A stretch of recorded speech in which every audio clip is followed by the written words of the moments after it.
নমস্কার, আপনারা দেখছেন সংবাদ শিরোনাম। শুরু করছি সন্ধ্যার আপডেট। হাসপাতালের বাইরের রাস্তায় মিলল এক রোগীর মৃতদেহ।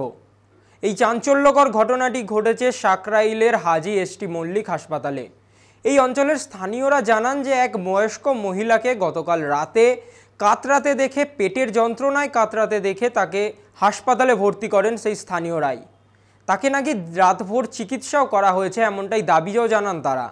কিন্তু পরদিন সকালে সেই মহিলারই মৃতদেহ দেখা যায় হসপিটালের বাইরের রাস্তায়। আর এই ধরনের অভিযোগেই প্রশ্ন উঠতে শুরু করেছে হাসপাতালের ভূমিকা নিয়ে। মৃতার আত্মীয়রা জানান হাসপাতালে ভর্তি করা হয়েছিল ওনাকে, কিন্তু কিভাবে রাস্তায় মৃতদেহ পাওয়া গেল তা তারা জানেন না। ঘটনাস্থলে এসে তদন্ত শুরু করে সাকরাইল থানার পুলিশ। মৃত্যুর সঠিক কারণ জানতে মৃতদেহ ময়না তদন্তের জন্য পাঠানো হয়েছে। হাসপাতালের পক্ষ থেকে বাড়ির লোকজনকে জানানো হয়েছে চিকিৎসার জন্য এলেও ওই মহিলাকে ভর্তি নেওয়া হয়নি।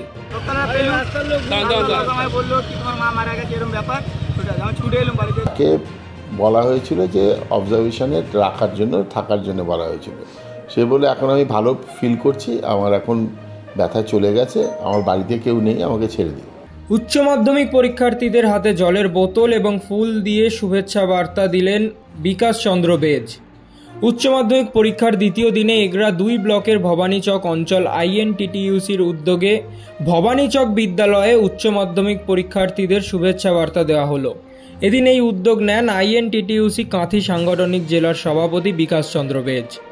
অনুরূপ পূর্ব মেদিনীপুরের মানুষের কিছু দায়িত্ব কর্তব্য ছাত্রছাত্রীদের বিভিন্ন শিক্ষা প্রতিষ্ঠানে যেমনি থাকে, তেমনি মাধ্যমিক কিংবা উচ্চ মাধ্যমিক যখন পরীক্ষা চলে, পরীক্ষার্থীদের শুভেচ্ছা জ্ঞাপন জানানোর জন্য বিভিন্নভাবে উদ্যোগ নিতে হয়। অনুরূপ আমরা আমাদের জেলা INTTUC সংগঠনের পক্ষ থেকে আমাদের এগরা 2 ব্লক অন্যান্য সকল জনপ্রতিনিধিরা আছেন, আমাদের প্রাক্তন জেলা পরিষদের সদস্য পার্থসারথী দাস তিনি উপস্থিত আছেন, আমাদের এগরা 2 ব্লকের সাংগঠনিক সহসভাপতি রাজকুমার দুয়ারি আছেন। সাত সকালে ফিল্মি কায়দায় শুট আউট স্বরূপনগরে, গায়ের কোড নিয়ে পালালো দুষ্কৃতীরা। উত্তর 24 পরগনা বসিরহাট মহকুমার স্বরূপনগরের গোবিন্দপুর গ্রাম পঞ্চায়েতের দত্তপাড়া উচ্চপলের ঘটনা। স্থানীয় সূত্রে জানা যাচ্ছে, বছর 32-এর ইশারুল গাজী বাড়ি থেকে মোটর বাইকে করে স্বরূপনগরের বিথারি হাকিমপুর গ্রাম পঞ্চায়েতের তারালি গ্রামে হাকিমপুর থেকে স্বরূপনগরের দিকে যাচ্ছিলেন। ঠিক সেই সময় আনুমানিক সকাল 6:30 নাগাদ পিছন দিক দিয়ে 2 মোটর বাইকে করে মোট 6 জন দুষ্কৃতী এসে ফিল্মি কায়দায় বাইক থেকে গুলি চালায় এবং গুলিবিদ্ধ অবস্থায় এলাকার একটি বাড়িতে গিয়ে আশ্রয় নেন তিনি। পরবর্তীতে হাসপাতালে নিয়ে গেলে চিকিৎসকরা মৃত বলে ঘোষণা করেন তাকে। ঘটনার তদন্ত চালাচ্ছে পুলিশ।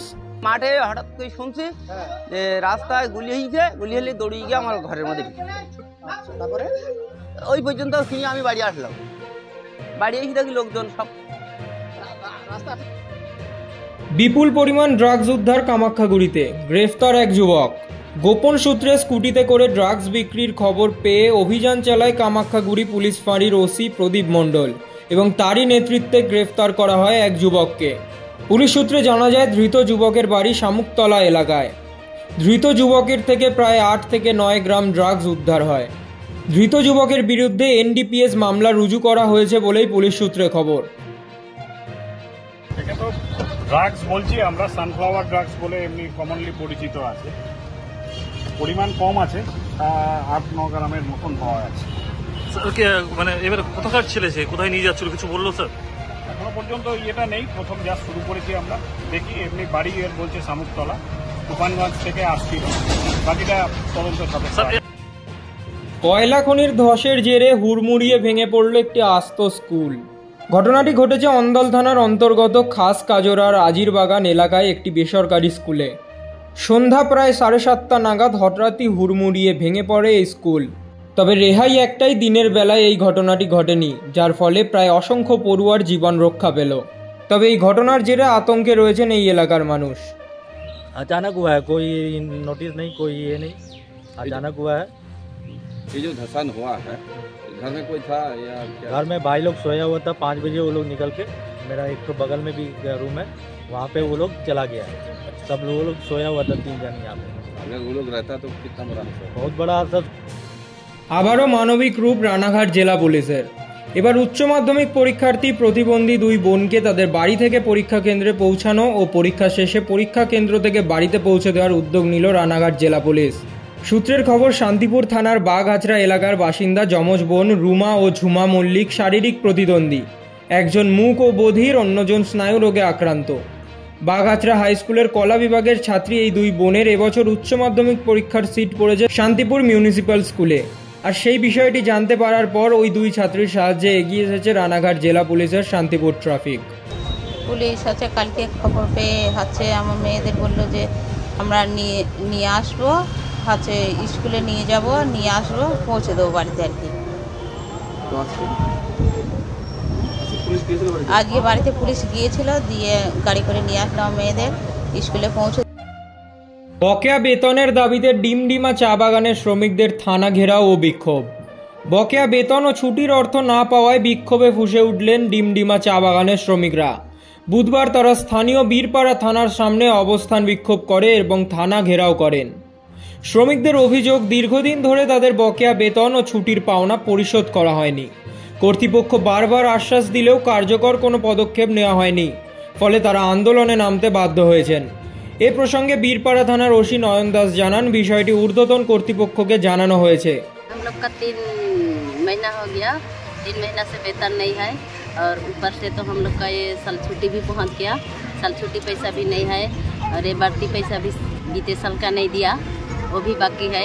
और अभी करीब पूजा चला आया, ताला पुला कुछ नहीं मिलता है, तो इतना करीब पूजा चला आया। पहले भी हम लोग के ऐसे बनस में छोड़ दिया, हम लोग का करीब चला आया 4000 ऐसे 5000। রেশন ডিলারের বিরুদ্ধে বিক্ষোভ গ্রামবাসীদের। সিউড়ি 2 গ্রামে দুয়ারে রেশন দেওয়ার সময় সার্ভারের লিঙ্ক না থাকার অভিযোগ তুলে বিক্ষোভে সরব হয় গ্রাহকরা। এমনকি রেশন ডিলারকে ঠেলাঠেলিরও অভিযোগ ওঠে এখানেই। অভিযোগ উঠছে বীরভূমের সিউড়ির গরুইঝোড়া গ্রামের ঘটনা। রেশনের মাল আটকে রেখে বিক্ষোভ দেখায় স্থানীয়রা। বিক্ষোভের জেরে এদিন বন্ধ থাকে রেশন দেওয়া। সমস্যা হচ্ছে, আগে অনলাইন যখন ছিল না, 2 দিনে রেশনটা দেওয়া হয়ে যেত। আমাদের এখানে প্রায় 300 পরিবার, এই অনলাইন হয়ে যাওয়াতে ও বেলা 1টা পর্যন্ত দেয় রেশন, তাতে 100 পরিবারের বেশি হয় না। লিঙ্ক থাকে না, কোনো সময় লিঙ্ক থাকে, কোনো সময় থাকে না। তো মানুষের দাবি যে 300 পরিবারের মধ্যে 200 পরিবার 2 দিনে দেওয়া হচ্ছে, আর 100 পরিবারের মতো কিছু বাদ থেকে যাচ্ছে। সেই পরিবারগুলোকে বলে আমার ওখানে নিতে যেতে হবে। তো ওইখানে যখন যায়, আজ হবে না, কাল হবে না, পরশু, প্রচণ্ড দুর্ব্যবহার করে। তো সেই মানুষের দাবি ছিল এখানে যে 3 দিন দিলে আমাদের সমস্যাটা সমাধান হয়ে যাবে, কিন্তু ও কোনো রকম মানতে রাজি নয়। এবং ও এখানে একটা ভিডিও করে, নিজেদের মধ্যে যখন আলোচনা করে সেই ভিডিও। বুধবার শিলিগুড়ি মহকুমা পরিষদের অন্তর্গত ফাঁসি দেওয়া ব্লকের ঘোষপুকুর খড়িবাড়ি রাজ্য সড়কে ট্রাকের ধাক্কায় মৃত্যু হল এক স্কুল ছাত্রীর। ঘটনায় ব্যাপক চাঞ্চল্য ছড়ালো গোটা এলাকায়। সূত্রের খবর, মৃত ছাত্রীর নাম জ্যাকলিন ছেস। সে এসটি জোসেফ স্কুলের 4র্থ শ্রেণীর ছাত্রী। জানা গিয়েছে, এদিন ওই স্কুল ছাত্রী রাস্তা পার করে দোকানে যাচ্ছিল। ঠিক সেই সময় ঘোষপুকুরের দিক থেকে একটি সবজি বোঝাই ট্রাক আসছিল। তখনই ওই স্কুল ছাত্রীকে ধাক্কা মারে। ঘটনাস্থলেই মৃত্যু হয় ওই ছাত্রীর। এই ঘটনায় আটক করা হয়েছে ট্রাকটিকে। मेला का शायद छोटा मोटा एक्सीडेंट हुआ होगा यहाँ पे। मतलब मैं बच्ची को देखा वहाँ से, मैं बस साइड से देखा ना यहाँ से, तो मेरे को लगा था कुछ सीरियस तो नहीं हुआ होगा, हल्का स्क्रैच सब आया होगा। फिर मैं इधर से आके देखा तो अंदर का जितना भी था ना।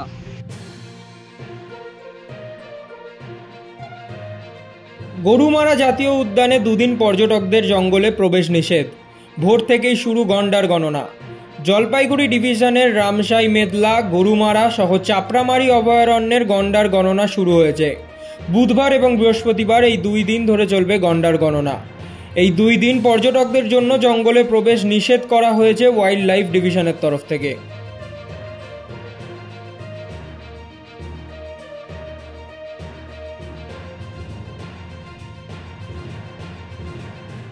দু 2022 সালে শেষ গন্ডার শুমারিতে জানা গিয়েছিল যে গন্ডারের সংখ্যা 55টি। এবছর বন দপ্তরের তরফ থেকে জানানো হয়েছে মোট 37টি টিম কাজ করবে এই শুমারির জন্য। শেষ পর্যন্ত এবারে গন্ডারের সংখ্যা কত গিয়ে দাঁড়ায় তাই দেখার বিষয়। বিস্তারিত জানতে চোখ রাখুন সংবাদ শিরোনামের পর্দায়। মানুষের পাশে, মানুষের সাথে আমরা আছি এই বাংলাতে। আপনারা দেখছেন সংবাদ শিরোনাম। দেখলেন তো অনেক কিছু, এবার দেখুন নতুন কিছু।